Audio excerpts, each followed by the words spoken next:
Asmara Bung Karno dan Inggit, kisah cinta anak kos dengan ibu kos yang berujung pilu. Bung Karno diketahui mempunyai beberapa istri. Wanita yang mendampingi Bung Karno saat berjuang adalah Inggit Garnasih. Inggit rela berkorban demi perjuangan Bung Karno. Dari sisi pergerakan, wanita yang selusin lebih tua usianya dari Bung Karno ini, sangat fantastis. Ia tidak saja rela mengeluarkan hartanya buat pergerakan, tetapi ia juga rela berjualan jamu yang hasilnya disumbangkan bagi pergerakan. Bahkan, Inggit dengan lihainya menyelundupkan sandi-sandi intelijen melalui telur, Al-Quran, del saat Bung Karno mendekam di penjara, papar Roso Daras penulis buku, Soekarno Sejarah yang tercecer. Saat itu, Bung Karno adalah anak kos dan Inggit adalah ibu kosnya di Bandung. Gejolak darah muda Soekarno, berpadu dengan ibu kos yang kesepian, mengalirkan getar cinta. Klimaksnya berujung pada langkah Soekarno, mengembalikan Utari, putri Hos Cokroaminoto yang dinikahinya secara nikah gantung.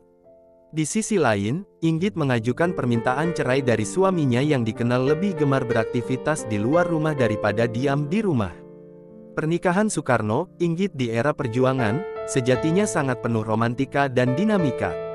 Hanya ada satu Inggit Garnasih di atas bumi ini. Dan satu-satunya Inggit itulah yang paling pas mendampingi Soekarno muda.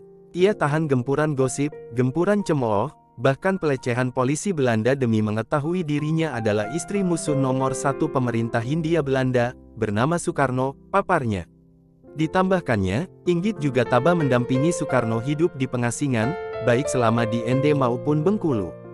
Selama mendampingi Soekarno, Inggit menjadi tulang punggung bagi jiwa Soekarno yang berkobar-kobar, jiwa Soekarno yang frustrasi, jiwa Soekarno yang melo, jiwa Soekarno yang gandrung kemerdekaan bagi bangsanya. Sejarah kemudian mencatat, di Bengkulu, hati Soekarno tertambat pada gadis belia bernama Fatmawati. Itu adalah tahun-tahun 1940-an, menjelang akhir pendudukan Belanda, dan dimulainya pendudukan Jepang.